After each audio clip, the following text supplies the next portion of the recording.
और पेश हमारी खुसूसी पेशकश डुगर खबर।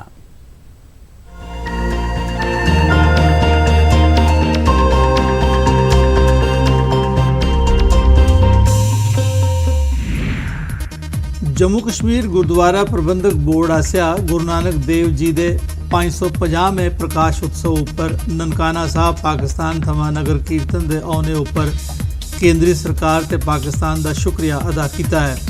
जम्मू च एक प्रैस कॉन्फ्रेंस बोर्ड के चेयरमैन सरदार TS वजीर होरें प्रधानमंत्री नरेंद्र मोदी होंदे प्रयासें की सराहना करते हुए श्रद्धालुओं की अपील की है जे अमृतसर का जम्मू पुजने वाले नगर कीर्तन का स्वागत करने ताईं लखनपुर पुजन और रजौरी नशहरे तो जड़ियाँ डिस्ट्रिक्ट कमेटियां साडियां दो ने, सांबे की डिस्ट्रिक्ट कमेटी, कठुए की डिस्ट्रिक्ट कमेटी और स्टेट गुरुद्वारा प्रबंधक बोर्ड ये फुली अरेंजमेंट्स कर रहे हैं जेड़े संगतां नूं लै जाके उत्थे स्वागत करनगे। कठुआ च शिव सेना बाला साहब ठाकरे के कार्यकर्ता लखनपुर ते ठंडी खुई थार टोल प्लाजा बनाए जाने के खिलाफ विरोध प्रदर्शन किया। प्रदर्शन की अगवाई शिव सेना बाला साहब ठाकरे के स्टेट जनरल सैकटरी मनीष सानी और गवर्नर होरें की अपील की जे माता वैष्णो देवी के दर्शन करने की आने वाले यात्रुओं पर टोल टैक्स का भार नहीं पाया जा। जम्मू वाले शिव सेना बाला साहब ठाकरे कभी भी बर्दाश्त नहीं करेगी कि जम्मू की जनता के उत्ते किसी तरह का कर लगाया जाए, भावें वो टोल के रूप नाल क्यों ना होए। उस तो बाद माता वैष्णो देवी के श्रद्धालु भी इत्थे सरना ज़्यादा आते हैं, इसे रस्ते चों निकलते हैं तो असी कभी भी बर्दाश्त नहीं करांगे कि उन्होंने उपर किसी तरह का टोल प्लाजा लगाया जाए। तो राज्यपाल नूं साडी बिनती है, अपील है कि इस टोल प्लाजा नूं बिल्कुल भी खुलण की इजाजत नहीं दी जाए। ये शिव सेना इस वक्त फुल फॉर्म पे आई गई है, उन शिव सेना नहीं छड़ती ने भाई ये टोल प्लाजा नहीं बनने देगी। इतने टोल प्लाजा नहीं बनेगा तो नहीं बनेगा इतने जम्मू साढ़े एरिए विच। और ये पिछले बार जब इंदी बारी आती है तो अपना एक झोपड़ा लाई देंगे सड़क के कन्ने तो उत्थे रोड जाम कर दे। हुण बारी आई तो लोगों कन्ने मिलिए तो लोगों को बेकूफ बना कर दे। अच्छे दिन आवा देना, ये अच्छे दिन आ दे तो दिखी लो सारे लोगों की। पुंछ जिले के मेंढर सब डिवीजन हाल फिलहाल जारी की गई दी नवे आंगनवाड़ी सेंटरें की लिस्ट खिलाफ गुरसाई ग्रां के लोगों इल्जाम लाया जे ICDS तहत नवे आंगनवाड़ी केंद्र खोलने ताईं 5 बरे पहले दरखास्तां जमा कराई गई हियां। हूण चानचक सोशल वैलफेयर महकमे ने नवे आंगनवाड़ी सेंटरें ते आंगनवाड़ी वर्करें ते हैल्परें की लिस्ट जारी की है। लोकें महकमे उपर गुज खाने का इल्जाम लाया है। जो भी छोटी पोस्टें निकलती हैं 4th क्लास की, इनमें चोर बाजारी बहुत बड़ी होती है। चाहे अपने रैबरे खेल हो, जितने भी डिपार्टमेंट हैं इनमें सब में चोर बाजारी होती है। तो हमारी गुजारिश रहेगी कि इन लोगों के ऊपर शिकंजा कसा जाए। अगर गरीब के फार्म ही नहीं, अगर गरीब को लगाना ही नहीं है तो उनके फार्म मत लिए जाएं, लिहाजा वो अमीरों को ही पहले से ही दे दी जाए। तो हम इतना ही कहना चाहते हैं। शुक्रिया। J&K ex serviceman welfare association आसिया कठुआ च स्थापना दिहाड़ा मनाया गया।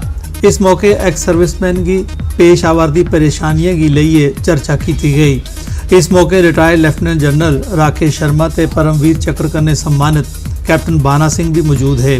उन्हें नौजवानों की आह्वान किया जे वो देश आस्ते अपने आपा की समर्पित करन। नवा पीढ़ी ਨੂੰ ਅਸੀਂ ਬੇਨਤੀ ਕਰਨਾ ਚਾਹੁੰਦੇ ਹਾਂ ਕਿ ਜਿਹੜੇ ਨਸ਼ਿਆਂ ਦੇ ਜਿਹੜੇ ਮੁੰਡਿਆਂ ਨੇ ਇਹ ਕੰਮ ਫੜ ਲਏ ਨੇ ਔਰ ਆਪਣੀ ਜੀਵਨ ਨੂੰ ਤਬਾਹ ਕਰ ਲਿਆ ਕਿ 18 ਸਾਲ ਦੀ ਉਮਰ ਦੇ ਪਹਿਲਾਂ ਹੀ ਉਹਨਾਂ ਦੀ ਮੌਤ ਹੋ ਜਾਂਦੀ ਹੈ ਘਰ ਦੇ। ਔਰ ਪਹਿਲਾਂ ਇਹ ਗੱਲ ਹੈ ਕਿ ਪਹਿਲਾਂ 2 ਭਰਾ ਹੁੰਦੇ ਸੀ, ਹੁਣ ਕੀ ਹੈ ਇੱਕ ਬੇਟਾ ਹੁੰਦਾ ਹੈ। ਉਹੀ ਨਸ਼ਿਆਂ ਦੇ ਵਿੱਚ ਚਲੇ ਜਾਂਦਾ ਤੇ ਆਪਣੀ ਜਿਹੜੀ ਪੀੜ੍ਹੀ ਹੈ ਪਿੱਛੇ ਉਹਦਾ ਨਾਂ ਹੀ ਖਤਮ ਹੋ ਜਾਂਦਾ। ਇਸ ਤੋਂ ਉਹਨਾਂ ਬੱਚਿਆਂ ਨੇ ਇਹ ਸੋਚਣਾ ਚਾਹੀਦਾ ਕਿ ਦੇਸ਼ ਵਾਸਤੇ ਕਰੋ, ਨਾ ਕਿ ਆਪਣੀ ਜ਼ਿੰਦਗੀ ਨੂੰ ਬਰਬਾਦ ਕਰਨ ਵਾਸਤੇ ਇਹ ਚੀਜ਼ਾਂ ਇਸਤੇਮਾਲ ਕਰੋ। ਜਿਹੜਾ ਅੱਜ ਦਾ ਦਿਹਾੜਾ ਇਹਦੇ ਵਿੱਚ ਇਹ ਵੀ ਬੜੀ ਜ਼ਰੂਰੀ ਚੀਜ਼ ਹੈ ਕਿ ਸਾਡੇ ਬੜੇ ਆਰਮੀ ਭਰਾ ਜਿਹੜੇ ਨੇ ਉਹ ਬਾਰਡਰ ਦੇ ਉੱਪਰ ਨੇ, ਕੋਈ ਨਸ਼ਹਿਰਾ ਹੈ, ਕੋਈ ਲਦਾਖ ਦੇ ਵਿੱਚ ਬੈਠਦਾ, ਕੋਈ ਸਾਮ 'ਚ ਬੈਠਦਾ और दुश्मन के कन्ना मुकाबला करेगा। जोड़े साढ़े एक्सर्समैन ये भी दिन दुगनी रात चुगनी करिए तरक्की करे देन।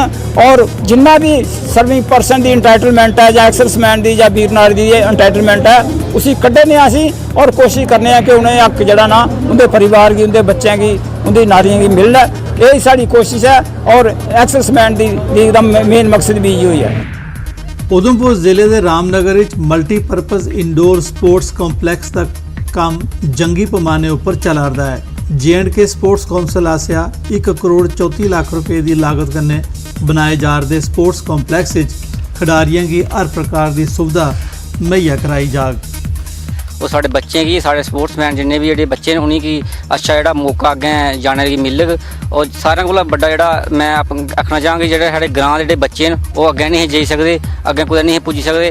और मैं उम्मीद करना कि हून अगर इंडोर दी स्टेडियम दे वजह कन्नै अच्छी कोचिंग मिलग, अच्छे स्पोर्ट्समैन आउन इधर और साढ़े बच्चें गी अग्गें जाने दा मौका मिलग। बारिश के कारण बच्चे बाहर खेल नहीं सकते, असें मैच जेह्ड़ा रद्द करना पौंदा। हून असें ये गौरमेंट ने बहुत अच्छा रामनगर आस्तै बनाने की इंडोर स्टेडियम बनाया। आने वाले टाइम आस्तै साढ़ियां बच्चियां international district level state level खेलने आस्तै निकलन साढ़े रामनगर तो पिछों। लगातार होआरदी बरखा ने सांबा जिले के रामगढ़ सैक्टर के किसाने की डूंगी चिंता च पाई ओड़िया है। बसंतर ते देवक दरियाएं च हाड़ आने कारण ते दरियाएं दे बन त्रुटी जाने कन्नै पानी किसाने दे खेतरें च जारदा है। इस कारण 6-7 ग्राएं की नुकसान पुजने का अंदेशा बनी गेदा है। चेता रवे साल 2013 थमां गै हाड़ मूजब किसान प्रभावित हुआ करदे न, लेकिन सरकार या इंतजामिया आसेआ कोई मदद नहीं की गई है।